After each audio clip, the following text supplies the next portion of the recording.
Dios, ¿cuántos alaban al Señor? Amén, gloria a Dios. Bueno, hoy vamos a continuar con la enseñanza en el libro de Apocalipsis, no sin antes colocar este servicio en manos del Señor. Amado Padre Celestial, gracias, Señor, por tu palabra, Señor, que es lámpara a nuestros pies, que no nos deja ir a la izquierda ni a la derecha, si seguimos con un corazón contrito y humillado tu palabra, Señor. Te pedimos, Señor, que seas tú guiándonos en todo momento en esta enseñanza, Señor, Padre. Te damos las gracias en el nombre de tu Hijo Jesucristo. Amén y amén. Gloria a Dios. Bueno, vamos a seguir hoy en miércoles de doctrina con la enseñanza del libro de Apocalipsis. El miércoles pasado llegamos hasta el verso 8 del capítulo 1. Hoy vamos a continuar con el verso 9 del capítulo 1, que se titula Una visión del Hijo del Hombre.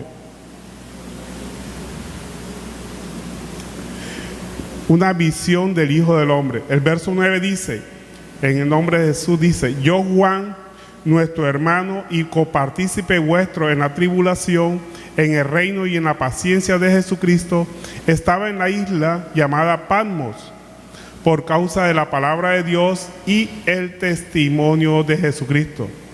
Vemos aquí que precisamente Juan nos está diciendo que estaba preso. ¿Y por qué estaba preso Juan? Por dar testimonio de Jesucristo.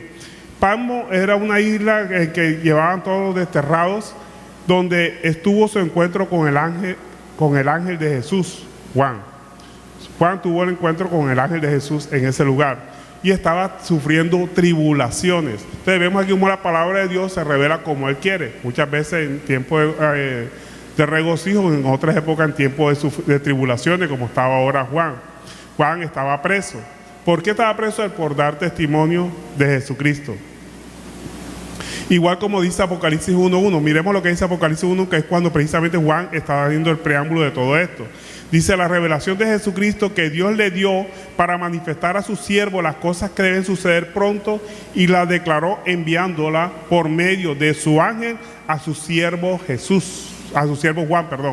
Entonces vemos aquí cómo la revelación de Jesucristo que Dios le dio, o sea, el Padre, le dio ¿a quién?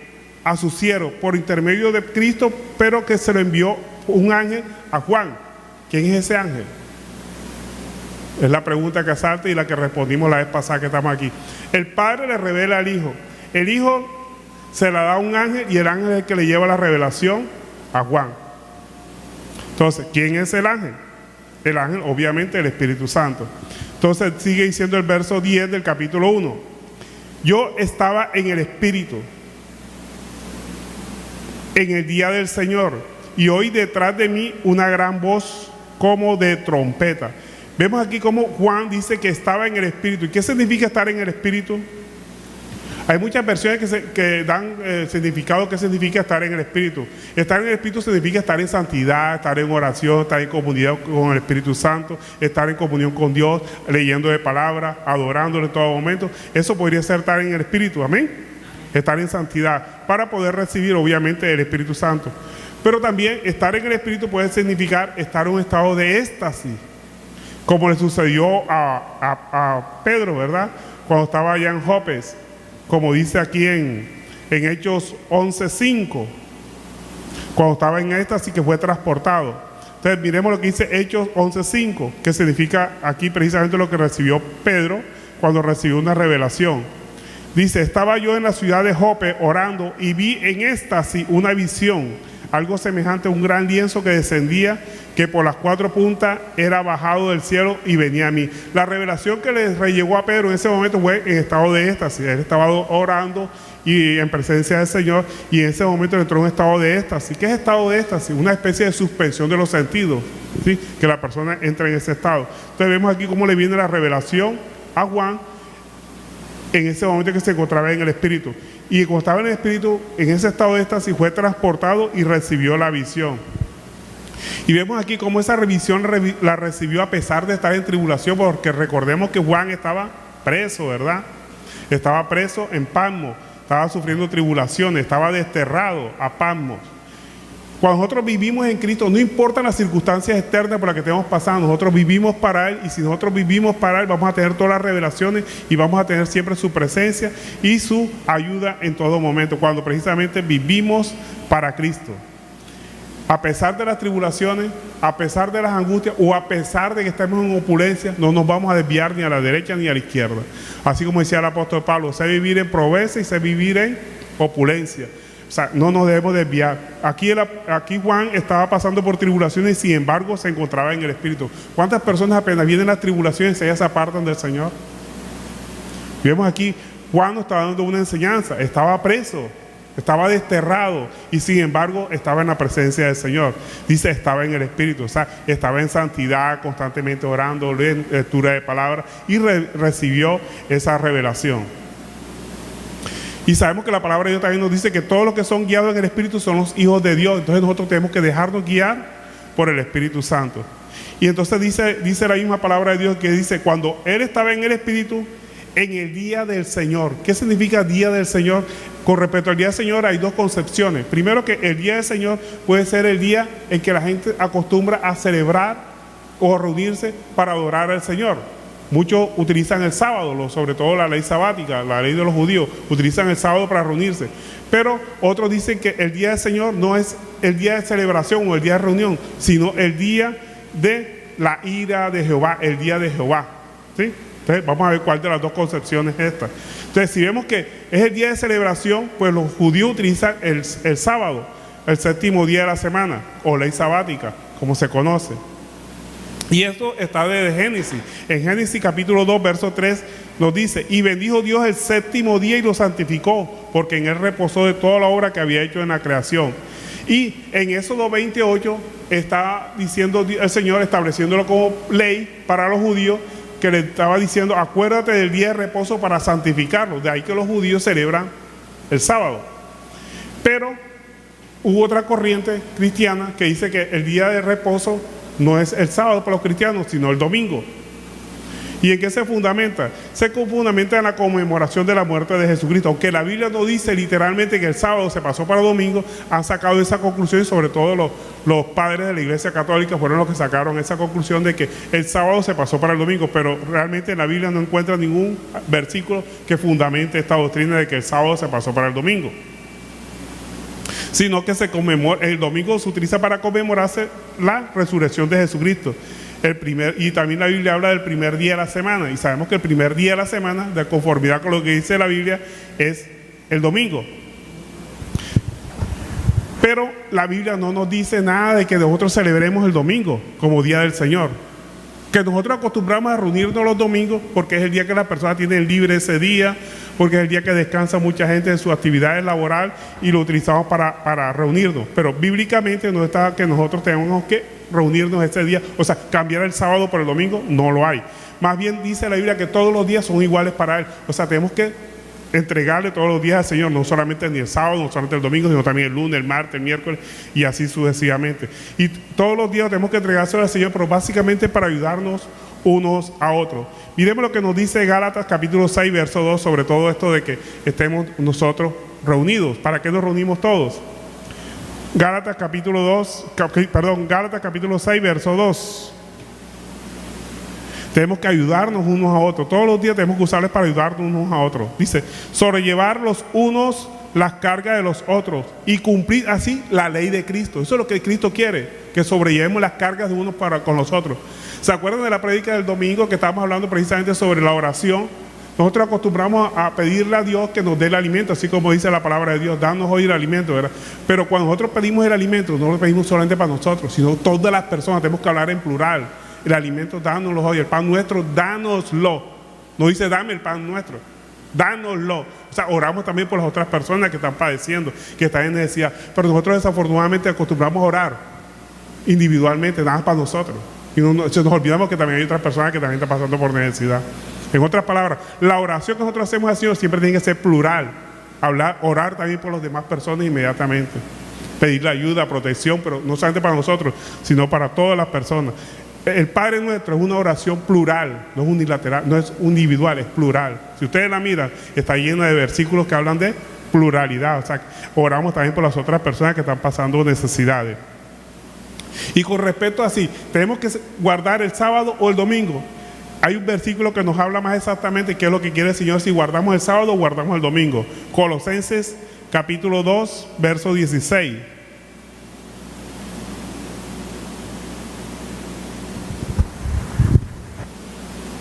Colosenses capítulo 2, verso 16 dice: por tanto, nadie os juzgue en comida o en bebida, o en cuanto a días de fiesta, luna nueva o días de reposo. O sea, no estamos obligados a guardar el día de reposo, no estamos guardando el sabbat ni la ley sabática. Nosotros no somos judíos, somos cristianos. Los judíos sí guardan la ley sabática porque para ellos no ha venido Cristo. Cristo es el cumplimiento de la ley, como estábamos leyendo el versículo ahorita que acabamos de leer, que precisamente nuestro Señor Jesucristo cumplió toda la ley. Dice: sobrellevar uno las cargas de los otros y cumplir así la ley de Cristo. La ley de Cristo no nos manda a guardar sabbat, la ley sabática. Y para el Señor todos los días son iguales. No hay diferencia entre sábado, domingo, lunes. Todos los días hay que dedicárselo a Él, no solamente el sábado o el domingo, todos los días. Romanos 14:5, por favor me acompañan. Miremos aquí que la Biblia nos dice, el Nuevo Testamento, que es la ley de Cristo para nosotros, nos dice que todos los días son iguales para Él. Romanos 14, verso 5. Dice: uno hace diferencia entre un día y otro juzga iguales todos los días. Cada uno esté plenamente convencido en su propia mente. O sea, si usted quiere guardar el lunes, guárdelo para usted, pero no, la ley de Cristo no nos ha mandado a guardar un día específico para Él. Todos los días son para Él, todos los días tenemos que vivir en santidad para Él. ¿Amén? Gloria a Dios. Entonces vemos aquí como algunos dicen que el día del Señor es el día de la celebración o reunión, pero realmente no es el día del Señor el día de la celebración. El día del Señor es el día de Jehová, el día de la ira y de juicio, o sea, el juicio final que está establecido para Dios. Desde el Antiguo Testamento se hablaba de el día del Señor. Isaías 13, verso 9. Aquí sí vamos a ver exactamente lo que quiere decir este versículo que estamos leyendo de Apocalipsis. Vamos a explicarlo con Isaías capítulo 13, verso 9. El día del Señor, que aquí se transforma en el día de Jehová en el Antiguo Testamento. Dice, ya lo tienen, Isaías 13, verso 9. Dice: he aquí el día de Jehová viene, terrible y de indignación y ardor de ira, para convertir la tierra en soledad y raer de ella a sus pecadores. En otras palabras, cuando Juan estaba en el Espíritu, recibió la revelación del día del Señor, o sea, todo lo que iba a ocurrir cuando Cristo viniera. ¿Amén? Vemos ahora la enseñanza hacia dónde nos está llevando. Como Juan, estando en el Espíritu, en el día, vio el día del Señor, o sea, el día que Cristo venga en gloria. Lo va a recibir él en revelación.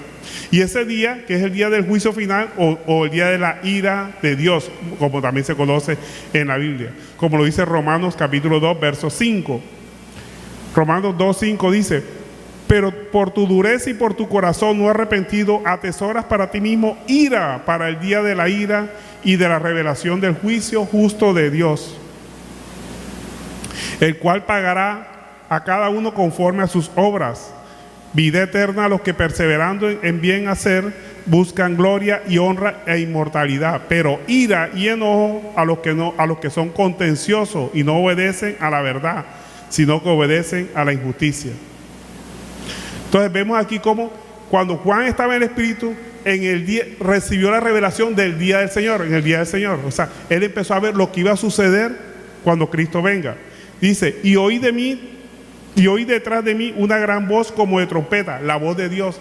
Sabemos que la voz de Dios siempre se presentaba estrondosamente cuando le hablaba a Moisés, en la montaña, eran como truenos también que surgían, un sonido de trompeta, porque el sonido de trompeta sonaba con claridad inconfundible.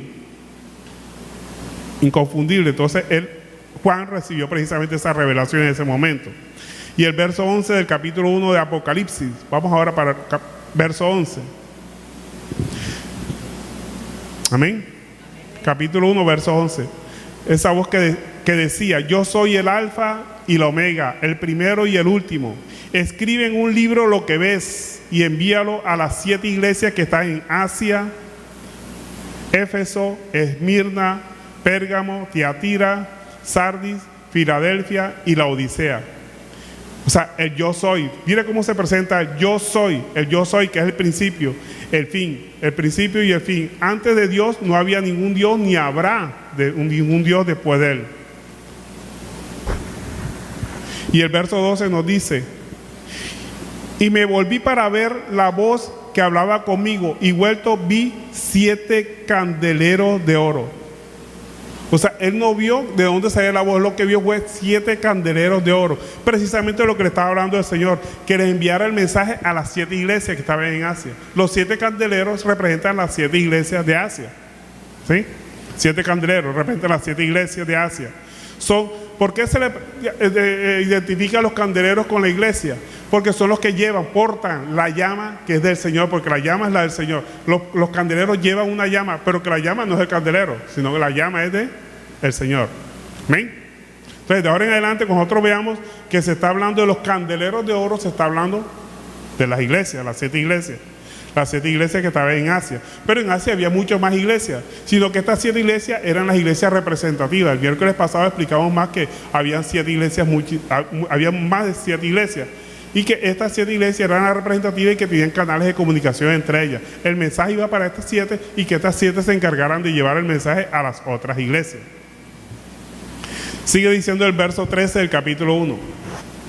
Y en medio de los 7 candeleros, o sea, en medio de las iglesias, a uno semejante al Hijo del Hombre, vestido de una ropa que llegaba hasta los pies y ceñido por el pecho en un cinto de oro. O sea, su ropa demostraba el sacerdocio real. Obviamente a nuestro Señor Jesucristo estaba viendo él ahí. Lo estaba viendo cuando él venga, ¿sí? Porque estaba llevando al día del juicio final, el día de la ira de Dios. Sigue diciendo el verso 14. Su cabeza y sus cabellos eran blancos como blanca lana, como nieve, sus ojos como llama de fuego. Cabellos blancos, ¿qué significa? Su eternidad y su sabiduría perfecta, las de él. Y sus ojos llameantes, la omnisciencia, o sea que él todo lo sabe. No hay nada escondido ante su presencia. Y el verso 15 nos dice, y sus pies semejantes al bronce bruñido, refulgente como un horno, y su voz como estruendo de muchas aguas. Bronce bruñido, está diciendo aquí. Sugiere la inmutabilidad y la omnipotencia. O sea, está mostrando todas las cualidades del Señor. Y las muchas aguas demuestran su autoridad de mando. Las muchas aguas, porque Él domina sobre las aguas, Él domina sobre toda su creación. Y el verso 16 nos dice, tenía en su diestra 7 estrellas. Mire que aquí el libro de Apocalipsis utiliza mucho la simbología y ahora utiliza otra vez nuevamente el número 7. El número 7 se repite muchísimas veces. Porque los judíos tenían una especie de cábala hacia el número 7. Y acuérdense que la revelación viene hacia Juan para que Juan se lo transmita a los judíos. Entonces tienen que hablarles en el lenguaje de los judíos. El número 7 era muy cabalístico para ellos. Tenía en su diestra 7 estrellas. De su boca salía una espada aguda de 2 filos. O sea, de cada estrella salía una espada aguda de doble filo. Y su rostro era como del sol cuando resplandece en su fuerza. ¿Qué significa esas 7 estrellas? Mira que está hablando primero de 7 candeleros. Ahora está hablando de 7 estrellas. Las estrellas representan a los ancianos o pastores de cada una de esas iglesias. ¿Sí? Las estrellas. Y que de su boca, de esos pastores, pues obviamente salía la espada, que es la palabra de Dios, cuando se predica la palabra de Dios. La espada de 2 filos. Y su rostro era como el sol cuando resplandece en su fuerza. No la cara del pastor, ni mucho menos, ni del anciano, sino la cara que reflejaba él porque estaba predicando la palabra de Dios. Porque cuando se predica, no se está predicando lo que nosotros pensamos, estamos aprendiendo la palabra de Dios. ¿Ven? Entonces, precisamente dice, tenía en su diestra 7 estrellas. ¿Quién tenía en su diestra 7 estrellas? Jesús, ¿verdad? Tenía en su diestra 7 estrellas. Cuando dice su diestra, quiere decir bajo su protección. Los pastores, los 7 pastores estaban bajo su protección, estaban en su diestra. Los 7 pastores. Y la espada aguda de doble filo es su espada, la palabra de Dios.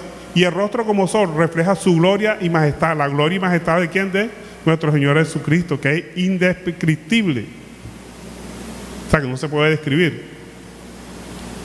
Entonces entendimos qué significan las 7 estrellas. Eran los 7 pastores que estaban ahí, que estaban a la diestra del Señor, y que de la boca salía una espada aguda de doble filo.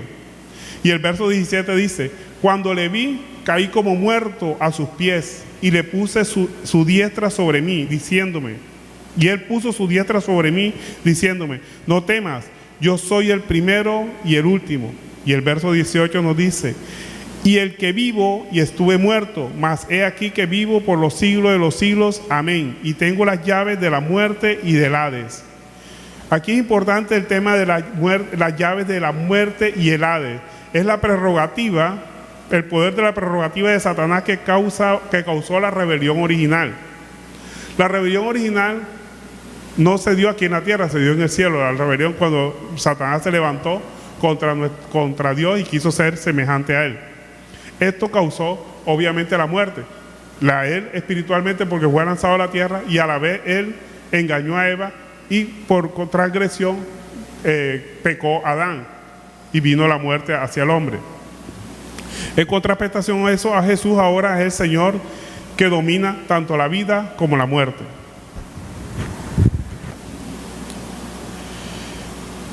Sigue diciendo el versículo 118, el que vivo y estuve muerto, mas he aquí que vivo por los siglos de los siglos, amén, y tengo las llaves de la muerte y del Hades. Y el verso 19 nos dice, escribe las cosas que has visto y las que son y las que han de ser después de esta. Escribe las cosas, reafirma ese versículo, que has visto. ¿Cuáles son las que ha visto? La visión de Cristo. ¿Y qué vino a hacer Cristo? Precisamente que en su diestra a las 7 estrellas que representan a los pastores que lideraban los 7 candeleros que representan a las iglesias. Las cosas que vendrán cuando vean a Cristo, la época de la iglesia. Porque precisamente todo el Apocalipsis lo que hace es presentar la revelación entre la primera venida de Cristo y la segunda venida de Cristo. Todo lo que va a suceder va a estar revelado aquí en este libro de Apocalipsis. Y aquí, en esta revelación, esta primera revelación que recibe Juan, está mostrando lo que va a suceder el día final, el día de la ira de Dios, el día del Señor. O sea, está partiendo de atrás hacia adelante, amén, para que entendamos por dónde vamos. Entonces te está mostrando las cosas que han de ser, cuestiones posteriores a la era en que existe la iglesia, porque acuérdense que la iglesia tendrá un momento en que ya no va a existir. Después del arrebatamiento, se van a llevar a la iglesia. El verso 20 del capítulo 1 de Apocalipsis que estamos leyendo dice, el misterio de las 7 estrellas que has visto a mi diestra y de los 7 candeleros de oro. Las 7 estrellas son los ángeles de las 7 iglesias, o sea, los pastores. Y los 7 candeleros que has visto son las 7 iglesias. Aquí está la explicación, ¿sí? Veo que la misma palabra de Dios ya se está explicando automáticamente. No hay lugar a que haya malinterpretaciones, a que una persona cree una cosa, ella misma se explica. Aquí en este verso, aquí le da la estocada final a la explicación de las 7 estrellas. Repitamos el verso 20. Dice, el misterio de las 7 estrellas que has visto en mi diestra y de los 7 candeleros de oro. Las 7 estrellas son los ángeles de las 7 iglesias, o sea, los pastores de la iglesia. Y los 7 candeleros que has visto son las 7 iglesias. ¿Ven? Aquí más claro, ¿para dónde? Entonces, el misterio de los 7. Las estrellas representan los ángeles o pastores y los candeleros las iglesias, donde brilla la luz de Cristo a través de su palabra. Y aquí hay un verso que sí se lo voy a dejar que lo lea nuestro hermano David. ¿Me puede acompañar, por favor? Que lee el verso, Hebreos capítulo 13, verso 17. Verso 17. Que es un mandato del Señor, no lo quiero leer yo, sino que lo lea alguien de la iglesia.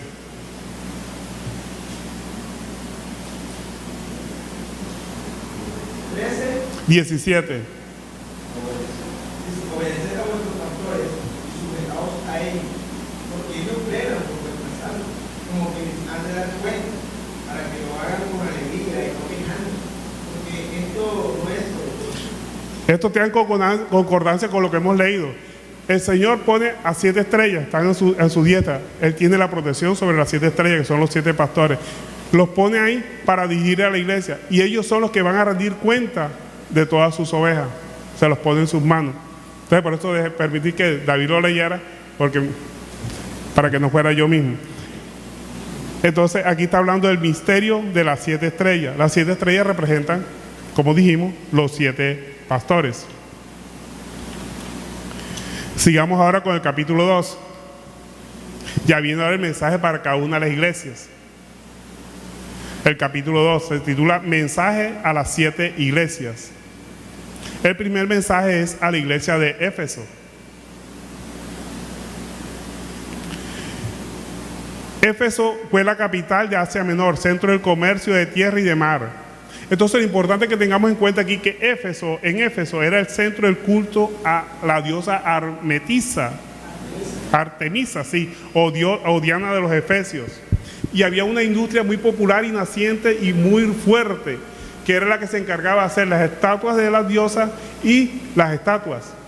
Y era muy fuerte esa industria. Y esa industria había prevalecido sobre todo en Éfeso. Y en Éfeso se adoraba a la diosa Diana, por eso se le llamaba Diana de los Efesios. ¿A quién? A la diosa Artemisa. Dice el verso 1 del capítulo 2. Escribe al ángel de la iglesia en Éfeso, el que tiene las 7 estrellas en su diestra, el que anda en medio de los 7 candeleros de oro, dice esto. Entonces vemos aquí cómo dice la palabra de Dios, escribe al pastor de la iglesia, o al anciano de la iglesia. Algunas iglesias le llaman anciano, otras le llaman pastor. Entonces el mensaje va dirigido ¿a quién? A la cabeza de la iglesia, al pastor, en este caso.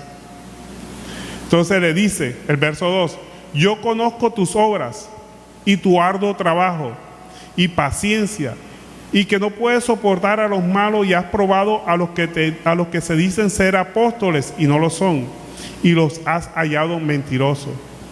O sea, estas son las buenas obras de Éfeso. Dice, y has sufrido y has tenido paciencia y has trabajado arduamente por amor de mi nombre y no has desmayado. En otras palabras, Éfeso tenía la particularidad que no soportaba a los malos, los desvirtuaba, los sacaba enseguida. Los malos que se le presentaban, que con falsas doctrinas, los falsos maestros los identificaban y los sacaba inmediatamente. Y trabajaba paciente y arduamente en la obra del Señor, pero todo por amor al Señor. Todo lo hacía por amor al Señor. Y eso es lo que nosotros tenemos que hacer, todo por amor al Señor. Pero tenía un defecto. ¿Cuál era el defecto? Dice el verso 4. Pero tengo contra ti que has dejado tu primer amor. El defecto que tenía la iglesia de Éfeso. ¿Qué significa eso? Que nosotros, y eso también va para la iglesia actual, eso no solamente para la iglesia aquella. ¿Qué significa eso, haber dejado el primer amor? Cuando una persona comienza a caminar los caminos del Cristo, ¿qué pasa? Empieza con pasión, ¿verdad? A conocer, quiere estar todos los días en la iglesia, quiere estar hablando de Cristo, pero sin conocimiento. O sea, no tiene conocimiento de la palabra de Dios, pero con mucha pasión. Después, ¿qué pasa? Empieza a tener conocimiento y como que se le baja la pasión. Ha pasado mucha gente, ¿verdad?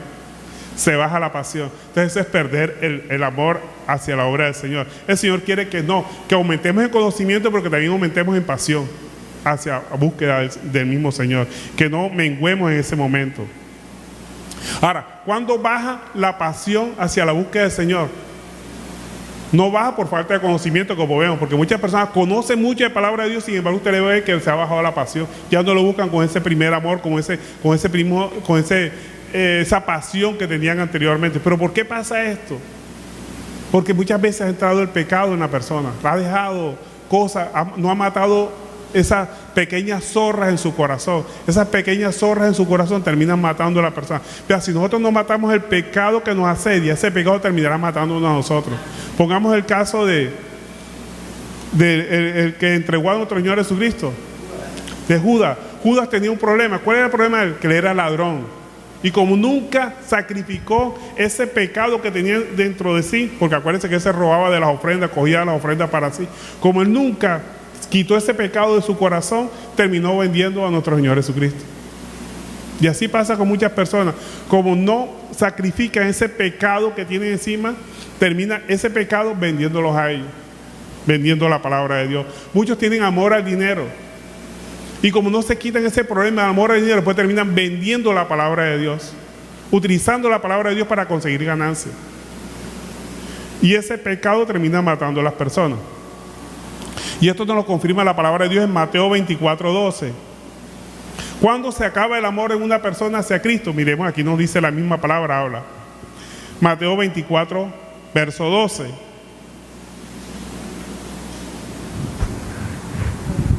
Y por haberse multiplicado la maldad, o sea que la maldad existe, ¿verdad?, en la persona, pero como la deja multiplicar, no la frena, no la mata, no la apacigua.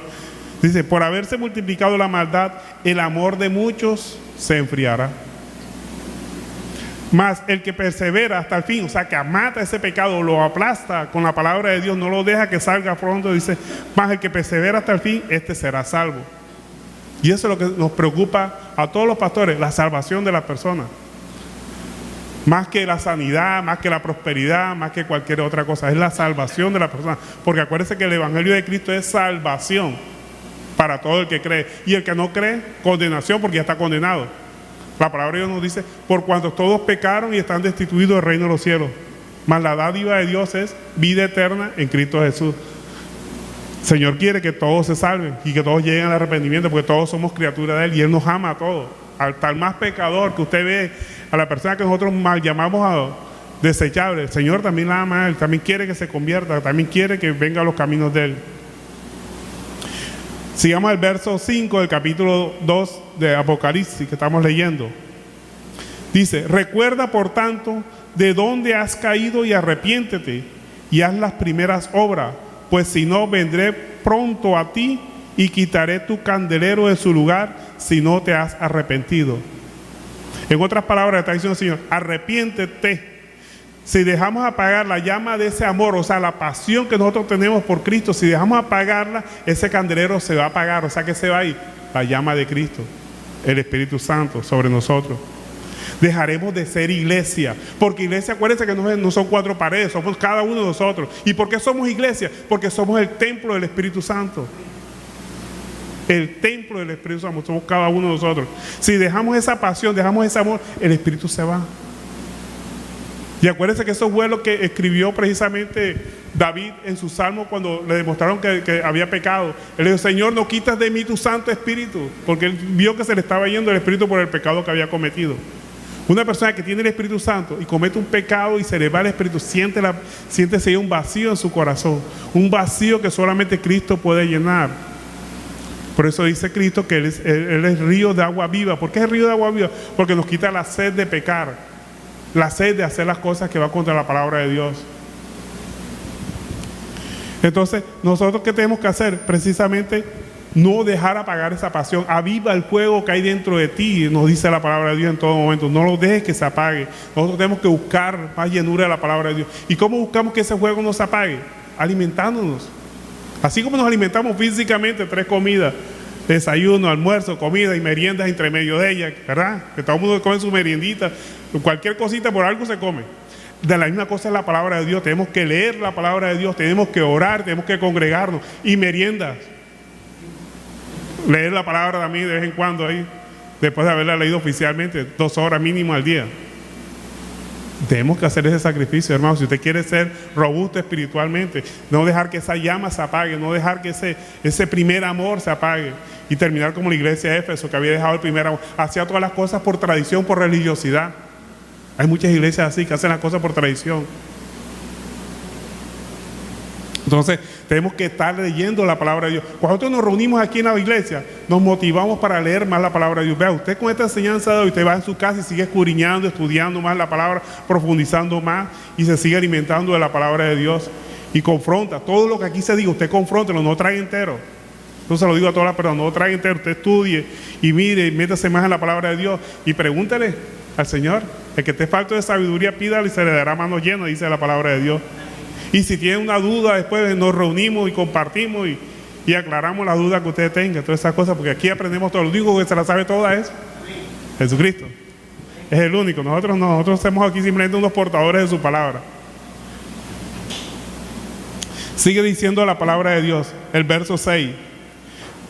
Pero tienes esto, ve algo importante que tenían ellos, que aborrece la obra de los nicolaitas, las cuales yo también aborrezco. Ahora, ¿cuáles son las obras de los nicolaitas?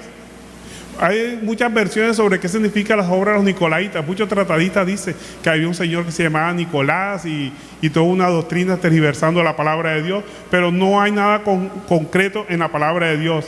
Pero básicamente nicolaita significa traer las costumbres del mundo a la iglesia. Tergiversar la palabra de Dios y amoldarla, mezclarla con las costumbres del mundo. Entonces, ellos que tenían de particular, evitaban contaminarse con las cosas del mundo. Y eso lo vamos a explicar más adelante, lo que se refiere a los nicolaitas, y no solamente los nicolaitas, sino otras clases de perversión que se da dentro de la iglesia, porque todo lo que sea contaminación a la palabra de Dios podríamos llamarla como perversión. Amén. Entonces tenemos que evitar las perversiones, tenemos que evitar las contaminaciones de hacer las cosas simplemente porque el mundo los hace o otra iglesia lo hace. Nosotros no hacemos ni lo que hace el mundo ni lo que hace otra iglesia, hacemos lo que dice la palabra de Dios. Así nos lleva a ¿qué? A trabajar y a hacer las cosas conforme a la palabra de Dios y a estar siempre agarrados de Él, alimentando ese primer amor, no dejándolo menguar.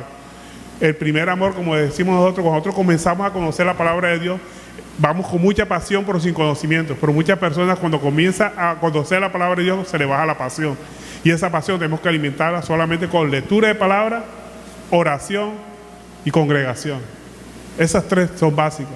Las tres principales, son los tres principales alimentos para usted mantener viva la palabra, para mantener vivo ese primer amor. Lectura de palabra, ¿qué más? Oración y congregarse, son las tres. Después se desprenden otras más, vigilia, ayuno y todas esas más, pero las tres principales son esas. Sigue diciendo el verso 7 del capítulo 2 de Apocalipsis: el que tiene oído, oiga lo que el Espíritu dice a las iglesias. Entonces dice: el que venciere le dará a comer del árbol de la vida, el cual está en medio del paraíso de Dios. El que venciere le restauraré la vida. ¿Por qué? Porque nosotros tenemos una vida corta debido al pecado inicial, el pecado de Adán y Eva. Nos dice que nos dará como a comer ¿qué? Del árbol de la vida. El árbol de la vida, Adán y Eva comieron ¿de qué? Del árbol del bien y del mal. Cuando comieron del árbol del bien y del mal, les causó la muerte. Y mira algo importante: cuando ellos comieron del árbol del bien y del mal, ¿qué hizo nuestro Señor Jesucristo?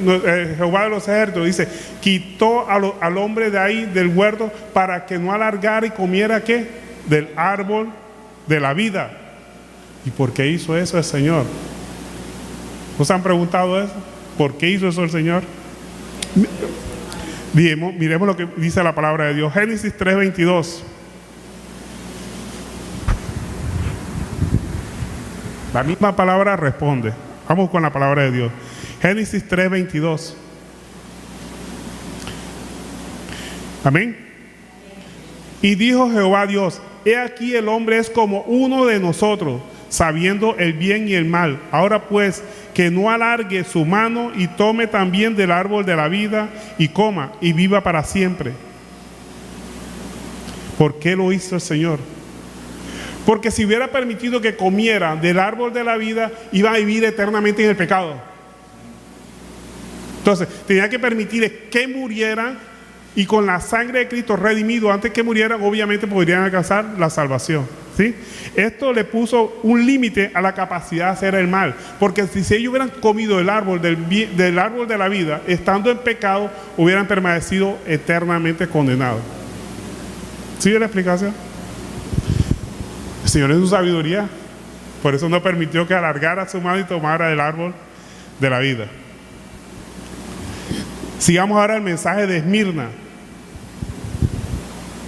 el verso 8.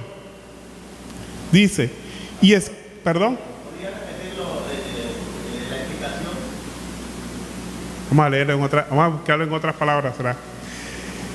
O sea, el hombre comió del árbol del bien y del mal, y se le abrió su conocimiento, tuvo sabiduría, empezó a identificar qué era lo bueno y qué era lo malo.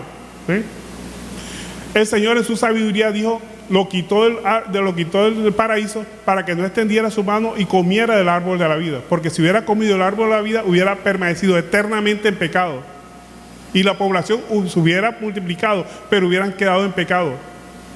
Dios permitió que no tomaran el árbol de la vida para que tuvieran la oportunidad de que lo redimiera a través de una muerte nuestro Señor Jesucristo, porque la paga del pecado es muerte, y nuestro Señor Jesucristo fue el que murió en la cruz del Calvario, y el cual nos hace salvos a través de su sacrificio en ella. Entonces aquí abrió la puerta a que muriera alguien, no el hombre, que muriera alguien por ese pecado de nosotros. Ya de ahí se estaba hablando de lo que se conoce como protoevangelio. ¿Qué es el protoevangelio? Es el evangelio dentro del Antiguo Testamento. Bueno, el mensaje de Esmirna Capítulo 2, verso 8 de Apocalipsis. Dice, y escribe al ángel de la iglesia de Esmirna. Ojo, que todos los mensajes son dirigidos al pastor de la iglesia, ¿sí? Al ángel. Dice, escribe al ángel de la iglesia de Esmirna, el primero y el postrero, el que estuvo muerto y vivo, dice esto. O sea, se identifica a nuestro Señor Jesucristo. ¿Sí? Escribe al anciano o al pastor. Dice el verso 9, yo conozco tus obras y tu tribulación y tu pobreza, pero tú eres rico. Y la blasfemia de los que se dicen ser judíos y no lo son, sino sinagogas de Satanás. El verso 10 dice, no temas en nada lo que vas a padecer. He aquí, el diablo echará a alguno de vosotros en la cárcel para que seáis probados y tendréis tribulación por 10 días. Sé fiel hasta la muerte y yo te daré la corona de la vida. Esta iglesia tenía persecución de parte de Satanás. Pero obviamente que la persecución de Satanás no la hace él directamente, porque él no puede, porque él es espíritu. Él toca a otras personas para que hagan las persecuciones. ¿A quién tocó particularmente Satanás para hacer la persecución a la iglesia de Esmirna? Tocaba a los gentiles para que atacaran la iglesia, porque acuérdense que como ellos predicaban, la iglesia estaba predicando la adoración a Jehová, a Jesús, a Dios, al único Dios, los gentiles apoyaban la adoración al emperador. Y como ellos no se arrodillaban ante el emperador, mandaban a matar a los cristianos. Estos gentiles eran utilizados obviamente por Satanás. Y también Satanás utilizaba a los judíos, porque los judíos se levantaron contra el cristianismo, porque ellos querían que el cristianismo fuera una secta judía, que primero se circuncidaran para poder ser parte de los beneficios de saber la palabra de Dios. Y como el apóstol Pablo fue el que primero que predicó en contra de eso, que los cristianos no tenían que judaizarse, entonces los judíos se levantaron, pero obviamente por todas las maquinaciones del mismo Satanás. ¿Sí? Entonces, por eso dice, la persecución viene de parte de Satanás. O sea, que esta sinagoga de los judíos que perseguían a los cristianos eran realmente sinagogas de Satanás que atacaban a los cristianos. Y cuando ataca a un cristiano, ¿quién va a defenderlo? El león de la tribu de Judá, obviamente. Entonces también dice la palabra de Dios, dice que esta tribulación va a ser por 10 días. ¿Pero por qué dice por 10 días? Porque puede ser intensa, pero no será constante, o sea, será breve. O sea, por 10 días, o sea, no será eternamente. Así que aguante, como dicen por ahí. Y recibirán la corona. ¿Por qué se habla de la corona? Porque en Esmirna era muy famosa porque había muchas competencias deportivas. Entonces ellos le hablaban el lenguaje de ellos, de la corona. Esmirna era famosa por sus competencias deportivas. Ahora, ¿qué tiene que hacer una persona cuando está en tentaciones? ¿Sabe? Todos estamos sujetos a tentaciones, todos. El que diga que no tiene tentación, como que está muerto, será, porque todo momento tenemos tentaciones. Ahora, la pregunta es, ¿cómo salimos de las tentaciones? Yo me he preguntado muchas veces, porque todos los días uno le vienen tentaciones para hacer cosas que van contra la palabra de Dios. Y la palabra es sabia, nos da todas las herramientas, todo lo que nosotros le pidamos, pero obviamente hay que estudiar la palabra de Dios, hay que meterse a leerla, hay que meterse a orar, y el Señor te va dando toda la sabiduría del caso. Pero aquí vamos a darle un tip de cómo vencer precisamente esas tentaciones. Santiago capítulo 1, verso 12, te da la clave fundamental para vencer toda clase de tentaciones, pero poniéndola por obra. Santiago capítulo 1, verso 12.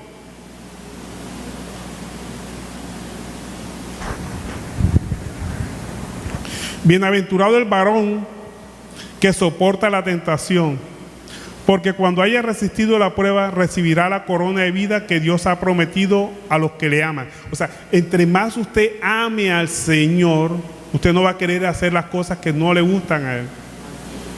Usted terminará odiando lo que odia al Señor. Entre más ama al Señor, entre más se meta con el Señor, entre más busca el Señor tiene, usted se va a identificar tanto con Él que va a odiar lo que Él odia. ¿Y qué es lo que Él odia? El pecado. Y se va a ir la tentación de su vida. Cada vez que cuando usted lee la palabra de Dios, ¿qué es lo que usted hace cuando está leyendo la palabra de Dios? Está buscando de Cristo. Dice la misma palabra de Dios, tú buscas las Escrituras porque en ellas hay vida eterna, pero ellas todas hablan de mí, dice el Señor Jesucristo. Todas, desde Génesis a Apocalipsis está hablando de Jesucristo. Entonces, en la medida que usted se mete a estudiar la palabra de Dios, a conocerlo a Él, empieza a amarlo más y empieza a amar lo que Él ama y a odiar lo que Él odia. Entonces, el amor a Dios hace que usted tenga fortaleza para vencer la tentación. Amén.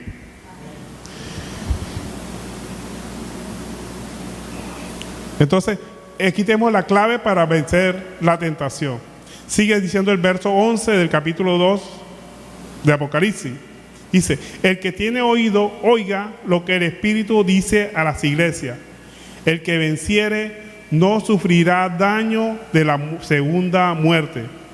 En otras palabras, el que venciere le restauraré la vida que se había perdido en el Edén. Se va a restaurar, vida eterna. El que venciere no será lanzado al lago de fuego. El que venciere. El que venciere, ¿qué? La tentación. El que venciere, ¿qué? Las ganas de ofender la palabra de Dios.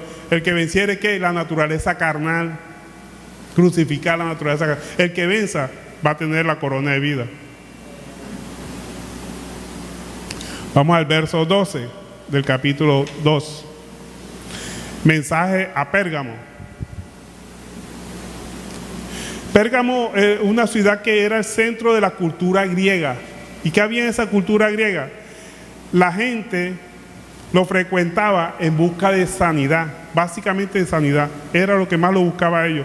¿Y por qué de sanidad? Porque ellos tenían una cultura en la que se dedicaban a muchos dioses, pero en particularmente al dios Esculapio, que era representado por una serpiente. Y esa serpiente supuestamente le daba sanidad.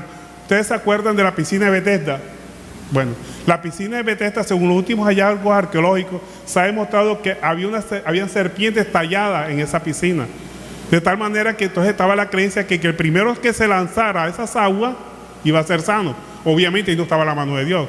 Porque la palabra de Dios dice que los milagros no suceden al que primero corra, sino al que Dios tenga misericordia.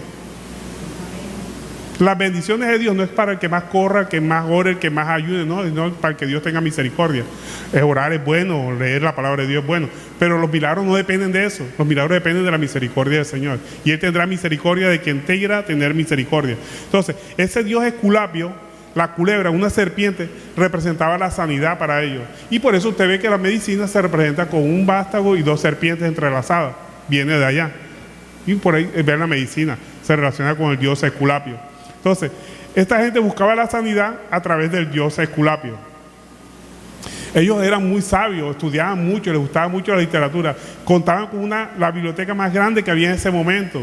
Contaban más de 200.000 volúmenes, según los historiadores Flavio Josefo, que comenta esos casos, que tenían una biblioteca inmensa. Y la serpiente simbolizaba a su dios principal, el dios de la sanidad. Ahora sí vamos a estudiarlo. El verso 12 del capítulo 2. Dice, y escribe al ángel de la iglesia en Pérgamo, el que tiene la espada aguda de 2 filos, dice esto. ¿Quién es el que tiene la espada de 2 filos? ¿Qué significa una espada de 2 filos? Primero, vamos a partir de qué significa una espada de 2 filos. Para Cristo, la espada de 2 filos representa su suprema autoridad, ¿sí? La autoridad que Él tiene y el juicio, o sea, autoridad y juicio. Autoridad sobre toda su creación y juicio del que va a ser posteriormente. Una espada de doble filo. Para un predicador, ¿qué significa una espada de doble filo? Como está preparando la prédica. Hay gente que dice, pastor, usted predica muy duro. ¿Sabe qué? Ahí me ha dado más duro cuando comienzo a prepararla. Porque ahí me da a mí. No creo que también les da a ustedes. Nada más, a mí también me da duro. Y me manda a cambiar ciertas cosas. Entonces, es de doble filo porque le da tanto al predicador como a las ovejas, a los que están escuchando la prédica. Pero también la espada de doble filo representa la separación entre los creyentes y los incrédulos. Cuando nosotros comenzamos a conocer la palabra de Dios, separación con los amigos, inmediatamente, porque usted no hace lo que ellos hacen. Entonces los miran, el santurrón, el no sé qué, y empiezan a poner los apodos. La misma familia empieza a separarse de usted. Pero la idea es que usted persevere en la palabra de Dios y que ellos lleguen a ser parte de la familia que usted pertenece ahora, la familia espiritual, la familia de Cristo. No mengue porque lo estén separando, porque lo estén marginando por predicar la palabra de Dios. Acuérdense que esa es consecuencia de la espada de 2 filos. La espada de 2 filos rompe, parte, relaciones. Inclusive la palabra de Dios dice que se enfrentará padre con hijo, hijo con padre, madre con nuera, en fin, tantas cosas. Separación es lo que es. Pero eso en la parte material, pero en la parte espiritual el Señor quiere unirlo. Entonces, eso es lo que representa la espada de doble filo. La espada de doble filo obviamente es la palabra de Dios, que es cortante, más cortante que una espada de doble filo que penetra hasta ¿qué? Amén. Discierne los pensamientos, lo pues, profundo que uno tenga en la mente, Él sabe, si no sabe todo. Sigue diciendo el verso 13 del capítulo 2. Yo conozco tus obras. Ahora sí viene el mensaje para la iglesia. Yo conozco tus obras y donde moras, donde está el trono de Satanás. Imagínense donde moraba el Pérgamo, donde está el trono de Satanás. ¿Por qué dice porque mora donde está el trono de Satanás? Porque habían 4 sectas idolátricas en esa iglesia, en esa ciudad de Pérgamo. La iglesia estaba en una ciudad que se llamaba Pérgamo. Habían 4 sectas idolátricas. Una que adoraba a Zeus, un dios de la mitología griega. En Roma se le llamaba Júpiter, pero era el mismo dios. Eso se reconocía como el dios padre. Había otro dios, el dios Dionisio, que se reconocía como el libertador o hijo de Zeus. Otro dios que tenían ellos era el dios Esculapio, que ya lo mencionamos, que era una serpiente. Esculapio para los romanos y Asclepio para los de Pérgamo. Y el otro dios era una diosa. La diosa se llamaba Atema o Minerva en Roma. Y otros la conocían con el nombre Atenea. Es asunto que habían 4 corrientes idolátricas entre esos. Por eso se le llama que vivía estaba ubicada donde estaba el trono de Satanás. Y sigue diciendo la palabra de Dios. Pero retienes mi nombre y no has negado mi fe, ni aun en los días en que Antipas, mi testigo fiel, fue muerto entre vosotros, donde mora Satanás. Antipas era un testigo fiel que fue muerto porque no se doblegó a la idolatría, fue fiel a la palabra del Señor. Entonces vemos que la palabra de Dios aquí nos está mostrando que esa iglesia estaba donde estaba el trono de Satanás, porque estaba sentado en una cultura que tenía 4 sectas idolátricas, obviamente todas judías. Dice el verso 14: pero tengo unas pocas cosas contra ti. Aquí viene las fallas que yo tenía. Que tienes ahí a los que retienen la doctrina de Balaam, que enseñaba a Balac a poner tropiezo ante los hijos de Israel, a comer de cosas sacrificadas a los ídolos y a cometer fornicación. Sigue diciendo el verso 15: y también tienes a los que retienen la doctrina de los nicolaitas, las que yo aborrezco. Las fallas. Ahora, ¿qué significa la doctrina de Balaam y la doctrina nicolaita? Hay muchas versiones que hablan los tratadistas sobre esto, pero no llegan de acuerdo los teólogos. Estaba leyendo varios libros que hablan sobre esas 2 doctrinas y no llegan de acuerdo de dónde surgen los nicolaitas y de dónde viene Balaam. Lo importante es tener en cuenta algo, que esas 2 doctrinas indican traer las costumbres del mundo a la iglesia. ¿Cuáles son las 2 costumbres predominantes que se han metido en la iglesia? Y eso no es solamente para la iglesia de Pérgamo, eso también vale para las iglesias actuales. ¿Cuáles son las 2 costumbres que se han metido? La herejía y la fornicación. ¿Cuál es la herejía? La herejía es el fin justifica los medios. No importa qué voy a conseguir, no interesa cómo lo hago, lo importante es que lo voy a conseguir yo. O sea, se han perdido los principios morales, los principios éticos en todo momento. O sea, no importa si yo tengo que matar para conseguir para mi casa sustento. No importa si yo voy a robar con intención de satisfacer una necesidad mía, o si tengo una persona en la clínica, no importa si yo salgo a atracar, no importa los valores, no importa nada. El fin justifica los medios. O sea, esa cultura idolátrica. O sea, no importa si yo tergiverso la palabra de Dios con tal de conseguir dinero. Esa costumbre se ha metido en la iglesia. O sea, esa herejía consiste en el amor al dinero. Y no importa los medios que yo utilice, lo importante es conseguir dinero. Así sea con la palabra de Dios. ¿Será que no existe eso ahora en la iglesia? Hay otra, que es la fornicación. ¿Qué es la fornicación? Los vicios del sexo, la impureza. Se utiliza mucho también. La palabra de Dios, muchas fornicaciones se ha visto en la iglesia, que pastores utilizan a las ovejas para satisfacer sus necesidades sexuales. Utilizan el llamado que Dios les ha dado para doblegar a las ovejas. O sea, la impureza que se ve en las iglesias. Entonces, estas 2 doctrinas que habla aquí la palabra de Dios son fallas de traer o conservar las costumbres del mundo. El mundo, ¿qué hace? Hace lo que sea por conseguir dinero. Y entre la iglesia hacen lo que sea para juntos sacarle plata a la gente. ¿Será que no existe la doctrina de Balaam en las iglesias? Amor al dinero. El amor al dinero es la raíz de todos los males. Por el amor al dinero muchas personas tergiversan la palabra de Dios. Por amor al dinero pierden su misma alma o cambian la salvación por un plato de lentejas. Entonces, esa doctrina de los nicolaitas, y tanto la doctrina nicolaita como la de Balaam, es mundanalizar el cristianismo, traer costumbres del mundo a la iglesia. No importa lo que yo haga, lo importante es llenar todas las sillas aquí. No importa que pongo cortinas de humo aquí, pongo discoteca, pongo lo que sea, lo junto es llenar todas las sillas. No. La iglesia no está afanada en llenar sillas. La iglesia está apuntando a llenar el corazón de cada persona de Cristo. ¿Para qué? Para que ustedes salgan a predicar la palabra. Si quieren venir traer personas, traigan, las puertas están abiertas para que vengan. Pero no es la intención, no es lo que nos motiva. Lo que nos motiva es llenar los corazones de las personas de Cristo, de todo el que venga aquí. Y si quieren traer personas, traigan, están abiertas las puertas. Yo no me pongo que traigan gente, sino lo importante no es llenar la silla, lo importante es llenar a las personas que vienen de Cristo. Pero ¿qué hace la iglesia actualmente? No, ellos les interesa llenar la silla. No, vamos a ver qué hacemos aquí, por hay que llenar esto. Y bien, montamos una discoteca aquí, traigo aquí cantantes a Ricky Martin, qué sé yo, nosotros llenar la iglesia. No. Eso es mundanalizar la iglesia. ¿A quién traigo? A Marcos Witt. Vamos a traer a Marcos Witt, invertamos, hacemos una campaña y traemos a Marcos Witt, pero vamos a llenar la iglesia. Eso es mundanalizar la iglesia. La iglesia no se hizo para eso. Es más, usted veía al apóstol Pablo, él no estaba afanado de conseguir, de llevar a la gente a la iglesia, sino de llevarles a Cristo y meterlos en el corazón de las personas. Ustedes son ministros en sus casas, en el sitio en que están. Aquí estamos preparando ministros y vayan y prediquen la palabra allá. Así no vengan a aquella persona que ustedes prediquen. Y si vienen, pues mejor todavía. Pero no es la intención. La intención es que ustedes prediquen en el lugar que están. Que sean otros ministros del Señor. Esa es la iglesia extendida. Aquí hay 3 iglesias.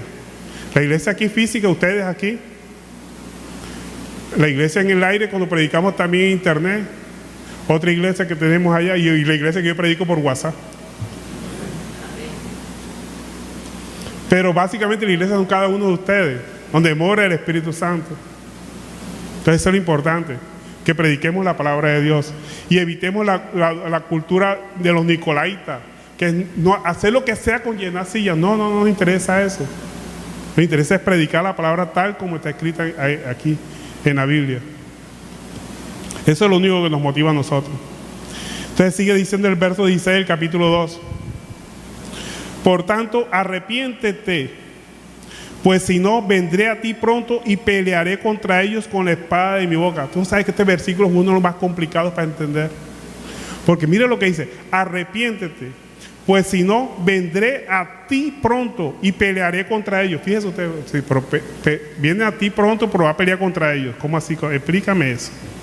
Yo duré un rato tratando de entender este versículo y es complicado. Le está diciendo en otras palabras, se lo voy a poner fácil. Le está diciendo, arrepiéntete y lucha contra ellos, o sea, contra esa cultura idolátrica que se ha metido en las iglesias. Si tú no lo haces, el Señor vendrá y peleará contra ti y contra aquella cultura de todas maneras. ¿Eh? De nosotros depende. Si nosotros no predicamos, otro predicará. Si yo digo, no voy a predicar más, eso Señor está bien, pone a otro. Pero hay de mí como no lo haga. Ajá, hasta la piedra predica. Hay muchas personas que han enterrado los dones por un arranque de rabia porque Dios no le ha conseguido un milagro en un determinado momento. Y dice, no predico más, no canto más, no ha conseguido un trabajo, entonces no voy a seguir predicando y entierran los dones. Hay de ellos porque el Señor le va a pedir cuenta. No podemos enterrar los dones que Dios nos haya dado. Todos tenemos dones, todos. No hay persona que Dios nos haya dado un don. Y todos los dones que Dios nos da es para beneficio de él, no nuestro. Porque el beneficio nuestro es la salvación. Con cualquier don que Dios nos dé. El beneficio del Señor, ¿cuál es? Que prediquemos, que más almas se salven. Él quiere que todos se salven y todos lleguen al arrepentimiento. todos lleguen a conocer la palabra de Dios.